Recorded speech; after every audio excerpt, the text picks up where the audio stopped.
আশা করছি আমার বন্ধুরা সবাই ভালো আছে। তো আমি একটু অসুবিধার জন্য কয়েকদিন হলো ভিডিও ঠিকঠাক করে আপলোড করতে পারছি না।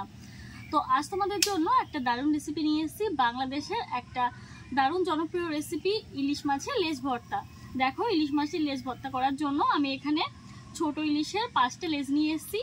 তো লেজগুলো এখন হলুদ লবণ দিয়ে ভালো করে মেখে নেব। এই রেসিপিটা গরম ভাতের সঙ্গে অসাধারণ খেতে লাগে। তো আমি আগেও 2-1বার খেয়েছি, তাই ভাবলাম আজ তোমাদের সঙ্গে একটু শেয়ার করি। আশা করি তোমাদের ভালো লাগবে। আর তোমার কাছ থেকে এটুকু আশা করছি তোমরা ভিডিওটা শুরু থেকে শেষ পর্যন্ত দেখবে। আর যদি ভালো লাগে অবশ্যই লাইক, কমেন্ট, শেয়ার করে আমাকে সাপোর্ট করবে, আমার সাথে থাকবে। তো চলো, হলুদ লবণ দিয়ে মাছগুলো মেখে নিচ্ছি। হলুদ গুঁড়ো দিয়ে দিলাম। খুব অল্প সময়ে রেসিপিটা হয়ে যায়।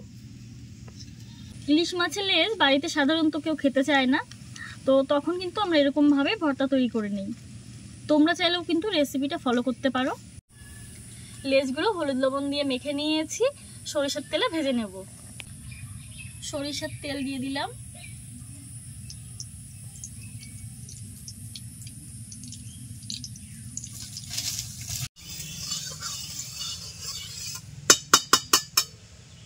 তেল খুব ভালোভাবে গরম হয়ে গেছে। এই ইলিশ মাছের লেজগুলো ভেজে নেব।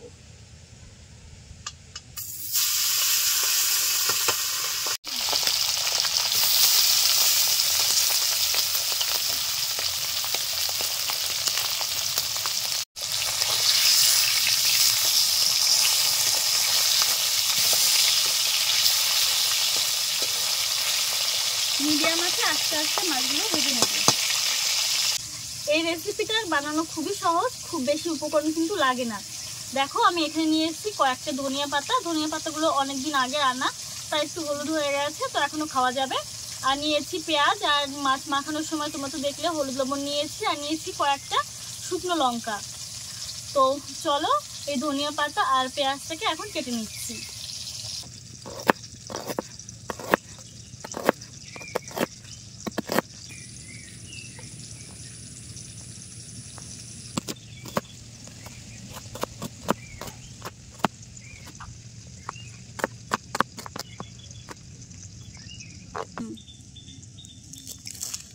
এখন ধনিয়া পাতাগুলো কেটে নেওয়া হচ্ছে। অনেকে ভাবছে এরকম পেকে গেছে, তো কি করব, অনেকদিন আগে আনা ছিল আর সকালেও বাজারে গেছিলাম, সেরকম পাইনি, তো ভাবলাম যে ঘরে যা আছে ওগুলোতেই হবে।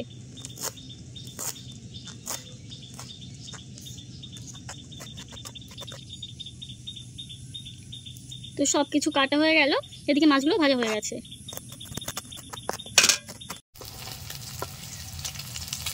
মাছের লেজগুলো ভেজে নেওয়া হয়ে গেছে, তুলে নিচ্ছি।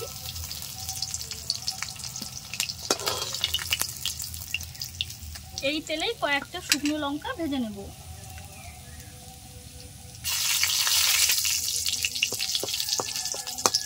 শুকনো লঙ্কাগুলো ভেজে নিয়েছি, তুলে নিচ্ছি।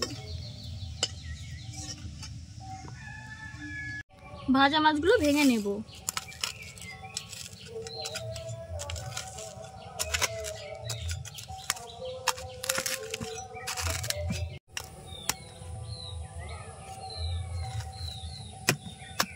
ইলিশ মাছগুলো কিন্তু একদমই ছোট ছিল, তার জন্য লেজটাও কিন্তু খুব বেশি বড় নয়। আর খুব কাটা, ভালো করে কাটা বেছে নেব প্রথমে।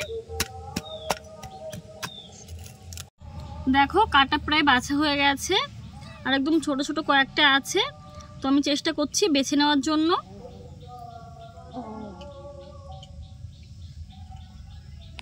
মাছগুলো ভালো করে বেছে নিয়েছি, এখন শুকনো লঙ্কা ভেঙে নেব।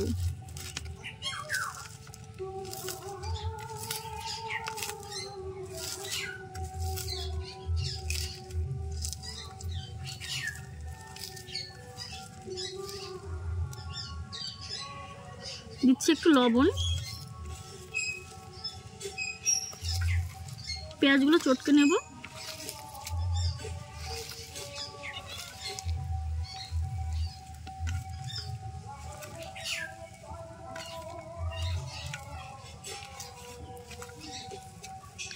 খুব ভালো করে মেখে নেব।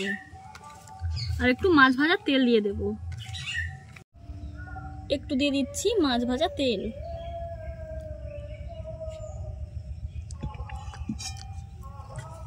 দিয়ে দিচ্ছি ধনিয়া পাতা কুচি।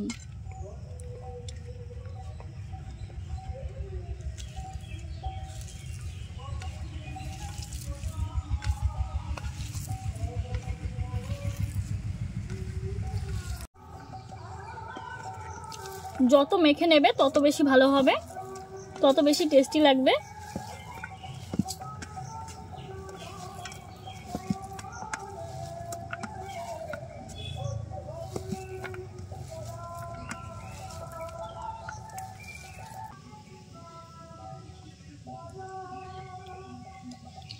ডেকোরেশনের জন্য উপরে একটা শুকনো লঙ্কা দিয়ে দিলাম যাতে একটু দেখতে ভালো লাগে।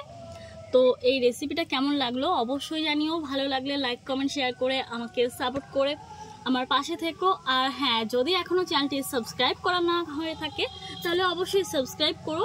আর যদি তোমরা ফেসবুক পেজ থেকে দেখে থাকো তাহলে ফলো বাটন চেপে একবার ফলো করে দিও। তো ধন্যবাদ, নতুন রেসিপির সঙ্গে আবার দেখা হবে।